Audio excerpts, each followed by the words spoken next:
Assalamualaikum warahmatullahi wabarakatuh. Perkenalkan, nama saya Devi Rahmawati, NPM 10090313257. Kelas Riset dan Seminar Manajemen Keuangan.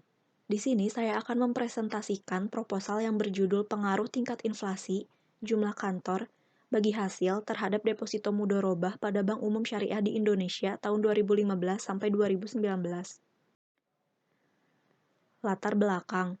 Pengembangan sistem perbankan syariah di Indonesia dilakukan dalam kerangka dual banking system atau sistem perbankan ganda untuk menghadirkan alternatif jasa perbankan yang semakin lengkap kepada masyarakat Indonesia. Menurut Rifan tahun 2019, perbankan syariah ini tidak mengenal adanya bunga pinjaman, karena itu dinilai riba.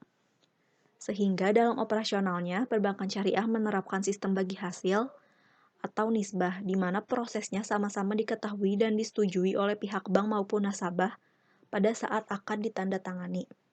Akad dalam bank syariah ada 3, yaitu akad mudorobah, akad musyarakah, dan akad murobahah. Menurut Muhammad tahun 2015, mudorobah adalah kerjasama 2 orang atau lebih di mana pemilik modal memberikan kepercayaan sejumlah modal kepada pengelola dengan perjanjian pembagian keuntungan atau bagi hasil. Fatwa DSN nomor 3 tahun 2000 menyatakan bahwa deposito mudorobah merupakan dana investasi yang ditempatkan oleh nasabah yang tidak bertentangan dengan prinsip syariah, dan penarikannya itu hanya dapat dilakukan pada waktu tertentu, sesuai dengan akad perjanjian yang dilakukan antara bank dan nasabah. Deposito mudorobah diprediksi ketersediaan dananya karena terdapat jangka waktu dalam penempatannya, seperti 1 bulan, 3 bulan, 6 bulan, 9 bulan, 12 bulan. Nah, di sini bisa dilihat ada grafik pertumbuhan deposito mudorobah pada Bank Umum Syariah tahun 2015 sampai tahun 2019. Nah, berdasarkan grafik itu, menggambarkan pertumbuhan deposito mudorobah setiap tahunnya itu terus meningkat, walaupun pertumbuhan deposito mudorobah ini mengalami peningkatannya yang fluktuatif. Nah, menurut penelitian sebelumnya, hasil penelitian Novianto dan Haji Wijojo tahun 2014 menunjukkan bahwa PDB dan jumlah kantor berpengaruh signifikan terhadap deposito mudorobah. Sedangkan tingkat inflasi dan bagi hasil tidak berpengaruh terhadap deposito mudorobah. Pada hasil penelitian Marifat tahun 2016 menunjukkan bahwa tingkat bagi hasil, jumlah kantor layanan, inflasi, dan PDB berpengaruh signifikan terhadap jumlah deposito mudorobah secara simultan. Dan menurut hasil penelitiannya Fariza tahun 2018, menunjukkan bahwa inflasi, ukuran perusahaan, dan jumlah bagi hasil deposito berpengaruh secara simultan terhadap jumlah deposito mudorobah pada Bank Umum Syariah. Nah, jadi dari hasil penelitian sebelumnya, ada yang menunjukkan bahwa tingkat inflasi dan bagi hasil itu tidak berpengaruh terhadap deposito mudorobah, dan sedangkan ada juga yang menunjukkan bahwa tingkat inflasi dan bagi hasil itu berpengaruh. Nah, jadi berdasarkan uraian tersebut, saya akan melakukan penelitian yang berjudul Pengaruh Tingkat Inflasi Jumlah Kantor bagi hasil terhadap deposito mudorobah pada Bank Umum Syariah tahun 2015 sampai tahun 2019. Selanjutnya ada identifikasi masalah. Berdasarkan latar belakang masalah yang telah diuraikan di atas, maka dapat diidentifikasi masalah sebagai berikut. Yang pertama, apakah tingkat inflasi berpengaruh terhadap deposito mudorobah pada Bank Umum Syariah? Yang kedua, apakah jumlah kantor berpengaruh terhadap deposito mudorobah pada Bank Umum Syariah? Yang ketiga, apakah bagi hasil berpengaruh terhadap deposito mudorobah pada Bank Umum Syariah?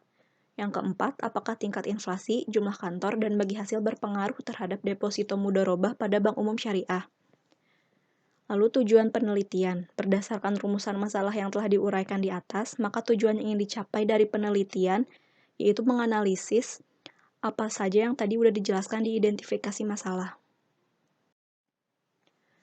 Manfaat dan kegunaan penelitian. Berikut adalah manfaat dan kegunaan penelitian untuk berbagai pihak. Menurut praktis, untuk perbankan syariah, penelitian ini diharapkan dapat memberikan informasi yang bermanfaat terkait pengaruh inflasi, jumlah kantor bagi hasil terhadap deposito mudorobah. Yang kedua, untuk nasabah, penelitian ini diharapkan dapat memberikan masukan informasi juga. Menurut teoritis, untuk penelitian ini diharapkan dapat meningkatkan pengetahuan di bidang manajemen keuangan khususnya bank syariah, Dan untuk peneliti lainnya, diharapkan dapat bermanfaat untuk menambah wawasan sebagai bahan acuan bagi penelitian berikutnya. Terus ada kerangka pemikiran. Inflasi sebagai X1 berpengaruh terhadap deposito mudorobah, jumlah kantor X2 berpengaruh terhadap deposito mudorobah, dan bagi hasil X3 berpengaruh terhadap deposito mudorobah. Berdasarkan uraian kerangka pemikiran di atas, maka dapat dirumuskan hipotesis penelitian sebagai berikut. H1, inflasi berpengaruh terhadap deposito mudorobah pada Bank Umum Syariah. H2, jumlah kantor berpengaruh terhadap deposito mudorobah pada Bank Umum Syariah. H3, bagi hasil berpengaruh terhadap deposito mudorobah pada Bank Umum Syariah. H4, inflasi jumlah kantor bagi hasil berpengaruh terhadap deposito mudorobah pada Bank Umum Syariah. Tinjauan pustaka. Inflasi dianggap terjadi jika proses kenaikan harga berlangsung secara terus-menerus dan saling mempengaruhi. Istilah inflasi juga digunakan untuk mengartikan peningkatan kesediaan uang yang terkadang dilihat sebagai penyebab meningkatnya harga menurut Setianingrum tahun 2019. Menurut Karim tahun 2004, inflasi menurut teori Islam berakibat sangat buruk bagi perekonomian karena menimbulkan gangguan terhadap fungsi uang, fungsi tabungan, fungsi dari pembayaran di muka, dan fungsi unit perhitungan. Melemahkan semangat menabung dan sikap terhadap menabung dari masyarakat. Lalu ada jumlah kantor. Jumlah kantor diduga berpengaruh terhadap akses penyimpanan dana. Fasilitas bank syariah yang lengkap akan memberikan kemudahan kepada nasabahnya dalam melakukan interaksi. Itu menurut Juniarti tahun 2016. Nah, menurut Rifai dan kawan-kawan tahun 2010, dalam praktiknya jenis-jenis kantor bank terdiri dari kantor pusat, kantor wilayah, kantor cabang penuh, kantor cabang pembantu, dan kantor kas. Bagi hasil. Menurut Ismail tahun 2011, bagi hasil adalah pembagian atas hasil usaha yang telah dilakukan oleh pihak-pihak yang melakukan perjanjian, yaitu pihak nasabah dan pihak bank syariah. Menurut Yaya dan kawan-kawan tahun 2009, prinsip perhitungan bagi hasil pendapatan sangat penting untuk ditentukan di awal dan untuk diketahui oleh kedua belah pihak yang akan melakukan kesepakatan kerjasama bisnis. Karena apabila hal ini tidak dilakukan, maka berarti telah menjadi garar, sehingga transaksi tersebut menjadi tidak sesuai dengan prinsip syariah. Lalu ada deposito mudorobah. Menurut Catalan tahun 2010, mudorobah didefinisikan sebagai hasil yang disepakati oleh kedua belah pihak antara dana penyedia atau pelanggan dengan bank atau disebut juga mudorib.